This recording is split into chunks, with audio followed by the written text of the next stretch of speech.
జమ్మూ కాశ్మీర్ సోఫార్లోని జులూరా గుజ్జర్ పట్టి ప్రాంతంలో ఉగ్రవాదులకు భద్రతా బలగాలకు మధ్య జరిగిన ఎదురుకాల్పుల్లో చిత్తూరు జిల్లాకు చెందిన జవాన్ కార్తీక్ మృతి చెందాడు.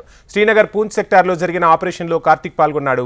కార్తీక్ స్వగ్రామం చిత్తూరు జిల్లా బంగారుపాలెం మండలం ఎగువ రాగిమాను పెంట గ్రామం. కార్తీక్ మరణ వార్త సమాచారంతో గ్రామంలో విషాద ఛాయలు అలుముకున్నాయి. కార్తీక్ తల్లిదండ్రులు, కుటుంబ సభ్యులు, గ్రామస్తులు కన్నీరు మున్నీరుగా వెలిపిస్తున్నారు.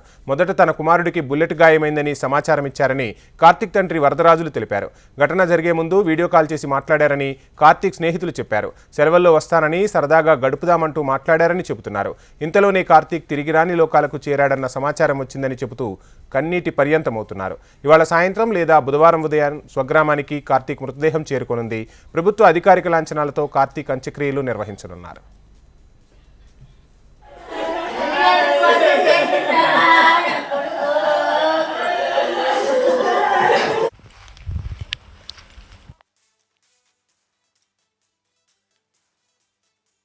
కానీ అబ్బాయి చిన్నప్పటి నుంచి మేమంతా కలిసి పెరిగాము. ఒకే స్కూల్లో చదువుకొని ఒకే కాలేజ్ అంతా ఉంటిమి. అబ్బాయి ఆర్మీలో 2010లో జాయిన్ అయినాడు. అతనికి జాబ్ వచ్చి అతనికి పరిస్థితుల వల్ల చాలా కష్టపడి ఉద్యోగం తెప్పించుకొని వెళ్ళాడు.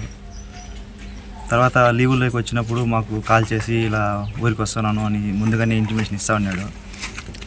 తర్వాత బంగారుపాలెం పోయి డ్రాప్ చేసుకొని పికప్ అంతా మేమే చేసుకుంటాను ఫ్రెండ్లీగా. ఇక్కడికి వచ్చినప్పుడు ఎక్కడన్నా లీవుల్లో టూర్ పోవాలన్నా అక్కడ ముందుగానే ప్లాన్ చేసి టూర్కు వెళ్ళాలి అని చెప్తా ఉన్నాడు. ఆల్మోస్ట్ ఇప్పుడు ఈ సందర్భం ముందు రోజు కూడా ఫోన్ చేసి నేను నెక్స్ట్ మంత్ 8th వస్తాను, మనం ఎక్కడన్నా వెళ్దామని కూడా ప్లాన్ చేసినాడు.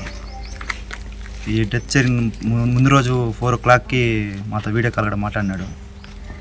మాట్లాడి ఈ విధంగా ఆపరేషన్ ఉంది, దాంట్లో ఉన్నాము అని చెప్పినాడు.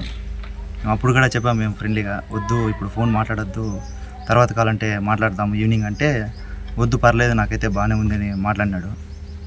మళ్ళీ మరుసటి రోజు 11 o'clockకి కాల్ వచ్చింది వాళ్ళ ఫాదర్కి.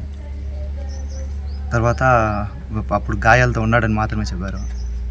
తర్వాత 3 o'clock చేసి డెత్ అయ్యారని చెప్పాడు.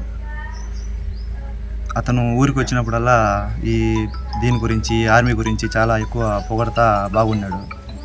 కానీ తను ఏదో రోజు అలాంటి పరిస్థితి వస్తుందని చెప్తే కూడా నాకు అలా ఎంతో గర్వంగా ఉంది. ఆ విధంగా చనిపోయేది నాకు అబ్బాయి చాలా మంచి వ్యక్తి, చిన్న వయసు, ఇలా జరగడం చాలా దురదృష్టకరం. మా గ్రామానికి చాలా మంచి పేరు తెచ్చిన వ్యక్తి అబ్బాయి.